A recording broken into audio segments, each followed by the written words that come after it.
السلام عليكم ورحمة الله وبركاته. أخباركم إيه؟ كله تمام؟ أنا النهاردة بتمشى على الكورنيش، فحبيت أخدكم جولة معايا كده. شايفين يا جماعة الجو بقى، ما أقولكوش النهاردة ممتع بجد قد إيه. هعدي الرصيف بس. أنا دلوقتي ماشية في الممشى. صراحة يعني الجو في الممشى بالنهار مختلف تماما عن بالليل. شايفين الجو مبهج كده وكله سعادة بجد. الحمد لله الحمد لله الحمد لله يا رب على كل النعم اللي احنا فيها. ألف حمد وشكر ليك يا رب. يا رب ديم علينا كل النعم دايما كده يا رب العالمين. شايفين الجو يا جماعة حلو قوي حلو قوي. انا من الناس اللي لما بخرج بالنهار بحس ان انا مبسوطة وفي قمة السعادة، مش عارفة ليه. يمكن عشان الواحد بيبقى محبوس طول الاسبوع، فاول ما بيخرج بصراحة ببقى حاسة ان انا اسعد واحدة في الدنيا. انا من الناس اللي بحب الخضرة وبحب الزهور وبحب الورود وبحب الاماكن الجميلة كده اللي بتدينا كلها طاقات ايجابية، كمان بتغير مودي بصراحة. كمان يا جماعة خروجة اخر الاسبوع دي من الحاجات اللي هي بصراحة يعني بتدي عندك طاقة ايجابية، ان انتي لو مثلا بتذاكري تغيري مودك في المذاكرة.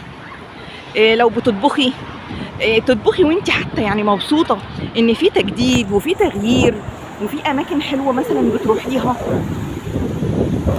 بوريكم كل الحاجات الحلوة، كل النعم اللي احنا فيها الحمد لله اللي ربنا ناعم علينا بيها، عشان انتوا كمان وانتوا بتتفرجوا على الفيديو دوت تستمتعوا معايا كل المناظر الجميلة دي.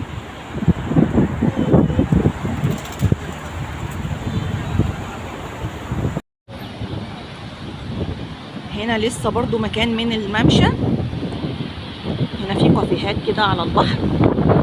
قدام بقى هنا في العجل اللي الولاد راكبينه.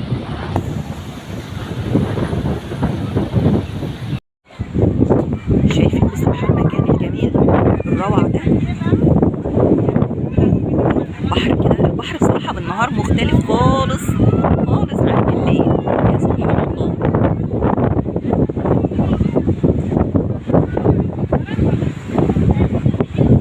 جو ممتع والمية كمان ما شاء الله شكلها جميل.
الله.